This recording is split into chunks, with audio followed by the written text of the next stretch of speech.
Magandang gabi Luzon, magandang gabi Visayas, magandang gabi Mindanao. Timbog sa operasyon ng mga otoridad ang isang lalaking sospek sa umano'y panggagahasa sa isang dalagita na kanyang kinaibigan sa pamamagitan ng Facebook. Ang suspect ipinakalat pa raw sa internet ang mga sensitibong video ng biktima. Ang entrapment operations tinutukan ni John Consulta, eksklusibo. Gusto ka namin sa salang paggagahasa sa minor de edad student. Huli sa entrapment operation ng Cainta Police ang suspect na si Janicio Delmo, 32 taong gulang.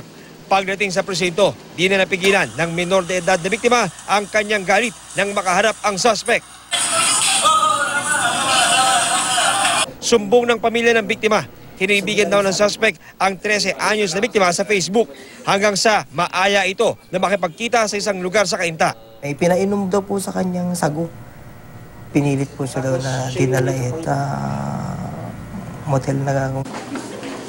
Sa loob ng 5 buwan, linggo-linggo na raw inaaya ng suspect ang biktima na makipagtalik sa kanya. Nang tumanggi na ang biktima sa gusto ng suspect, in-upload nito ang madalaswang litrato at video sa internet at pinadala sa mga kaanak at kaklase ng biktima.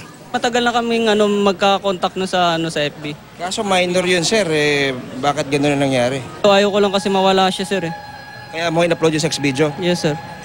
Makulong po siya na habang buhay, sir. Bakit?